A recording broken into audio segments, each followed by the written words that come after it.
নিরামিষের দিনে মাথা হয়ে যায় চিন্তা, কি রান্না করব সেটাই বুঝে উঠতে পারি না। আর রোজ রোজ তো ডাল আর সবজি ভালোই লাগে না। তাই আজকে অনেক দিন পর ইচ্ছা করছিল ধোকার ডালনা খেতে। তো যেই ভাবনা সেই কাজ, তো বাবা চলে গেছিলো বাজারে, নিয়ে এসেছিল ধোকার একটা। তো এবার কি শুরু করা যাক। প্রথমে গরম জল বসিয়ে ধোকার যে গুঁড়োটা আছে, ডাস্টটা, সেটাকে দিয়ে ভালো করে মেখে নেব।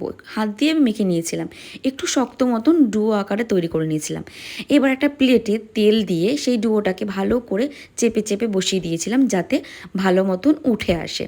এবার একটা চাকুর সাহায্যে একটা শেপে আকারে তুলে নেব। এবার আমি না ত্রিকোণ টাইপের শেপ করছি, তোমরা চাইলে বিভিন্ন রকমের শেপ করতে পারো।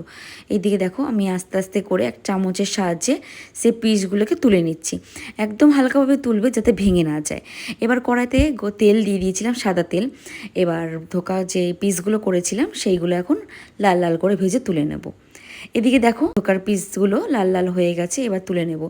ওই কড়াতে তেল দিয়ে দেবো আর একটুখানি, তারপর দিয়ে দেবো গোটা গরম মশলা, তেজপাতা, জিরে। এবার আলুটাকে লাল লাল করে ভেজে নেব। আলুটা লাল লাল ভাজা হয়ে গেলে এবার দিয়ে দেবো আদা আর কাঁচা লঙ্কা বাটা। তারপর পরিমাণ মতন হলুদ, চিনি, নুন দিয়ে নাড়াচাড়া করেই একটু কষিয়ে আসলে দিয়ে দেবো পোস্ত আর কাজু বাদাম বাটা। পোস্ত আর কাজু বাদামটা বাটা দিয়ে কিন্তু আমি বেশিক্ষণ কষাবো। কাজু বাদাম আর পোস্ত বাটাটা একটুখানি কষিয়ে নেওয়ার পর পরিমাণ মতন জল দিয়ে দেবো। জল আমি একদম অল্প পরিমাণে দিয়েছি, কারণ ধোকার ডালনাটা একদম মাখা মাখা করবো তাই। এদিকে দেখো পরিমাণ মতন জল দিয়ে দিয়েছি। ঝোলটা ফুটিয়ে আসলেই ধোকার পিসগুলোকে দিয়ে একটুখানি ফুটিয়ে নেব। এদিকে প্রায় তৈরি হয়ে এসছে আমাদের ধোকার ডালনা। নামানোর ঠিক 5 মিনিট আগে দিয়ে দেবো একটুখানি ঘি, তারপর দিয়ে দেবো গরম মশলা। আমি তো এইভাবে করি, তোমরা কীভাবে ধোকার ডালনা করো অবশ্যই কমেন্টে জানাতে বলো না। আর হ্যাঁ, দেখা হচ্ছে নেক্সট ভিডিওতে। ততক্ষণ সুস্থ